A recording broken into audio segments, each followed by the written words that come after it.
Hey everybody, how you doing out there? This is your video of the week for week 2. I had to wait to get all the introductions graded first to see who's in the class. And now we're ready to roll. So we just closed out week 1. Thank you very much. Most of you understood how to navigate discussion questions, but what I did do, if you go over announcements, I think I posted it here, maybe I didn't, is I gave some grace with the introductions, or excuse me, the discussion questions, because not everybody clearly understood the directive. So let me go back out here to announcements. I know this is very dizzying, but if you go to discussion questions, it's underneath your announcement tab.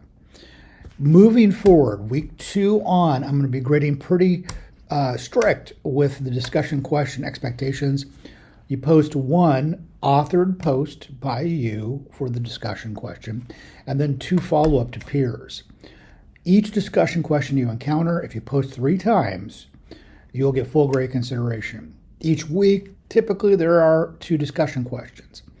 One of the students in class caught there was a problem with the discussion question this week, so I had to move it to a future week to see if I can find something else, because the video I had embedded, it no longer is available. But again, please read this. This will get you where you want to be with your grade and discussion questions.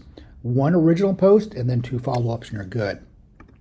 Okay, now cruising down, we are in week 2. You are doing a value proposition and a vision, mission, and core value statement.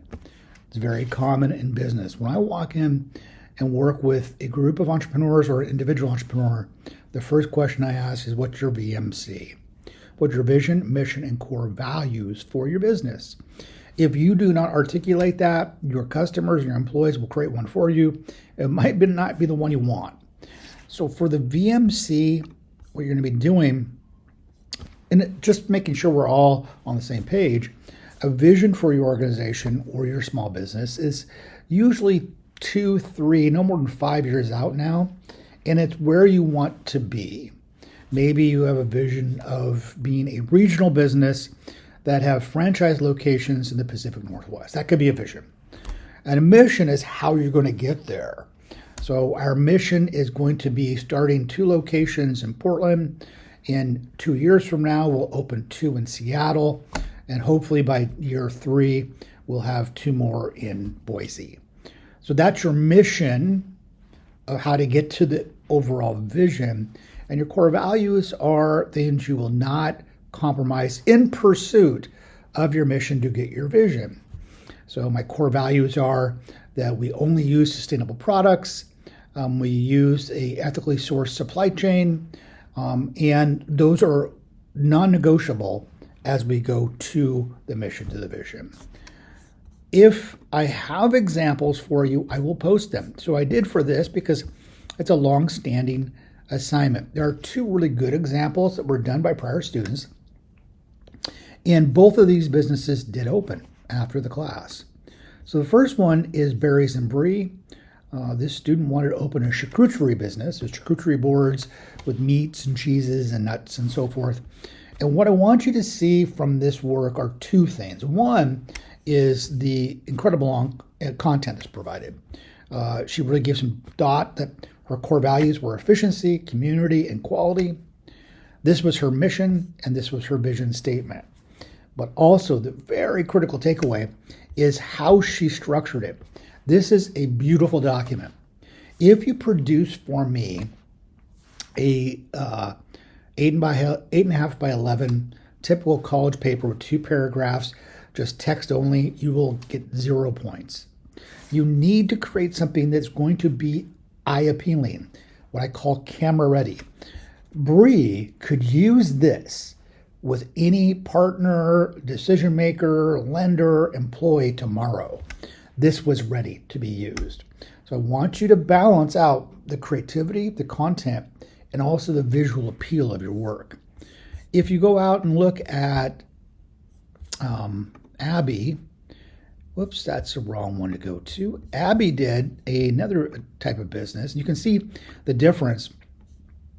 She had a leather goods company, which she opened, and she did really good work. But this was her vision, mission, and core values. They're different core values than there were For Bree, again, you're not going to look at core values as what's the standard, it's what's important to you. Okay? And the other assignment is a value proposition statement. I will tell you, when I work with entrepreneurs and also go to Pitch Fest where people are looking for funding, the clear statement that is rarely articulated is, what is the value proposition?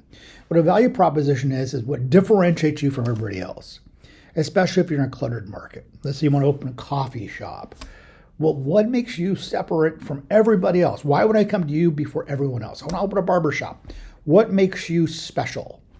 And Jamal, I think, does a great explanation. That's why I paired this discussion question with this week, explaining what a value proposition is. So again, for those of you that haven't done it yet, just want to articulate one more time. You come in here, watch the video, answer some of my questions, and also your own thoughts beyond. And as you can see, some folks already have chimed in. Brilliant. Okay, now the value proposition examples. Here's one by Daphne. Daphne wanted to be a realtor, and she addressed the questions. I like the way she did it. She said the problem statement is not having Spanish-speaking realtors to trust on. Service name, target customers. These are the points she needed to address. She did an infographic style, which was a great choice. Desired outcomes, competitor uniqueness, graphics, and why us. That is a clean, impressive document. The other one, whoops, jumped all the way out there, is Max. And Max wanted to open, this is a fun business, Groom Genius. It's all about grooming pets. Pet owners struggle with fur all over their homes, on furniture, clothes, and even food. This is the Groom Genius kit, target customer, and so forth.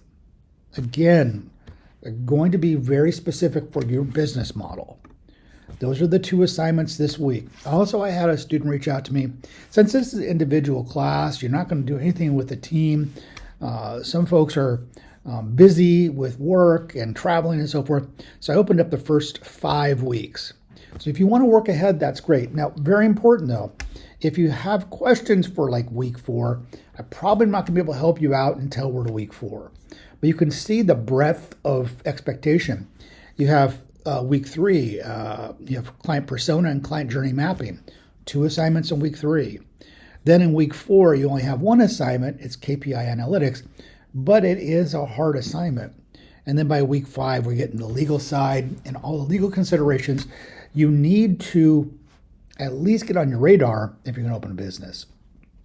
So that's the first 5 weeks. I will do videos each week for each of these, but I just wanted to give you some runway to look at the work to come.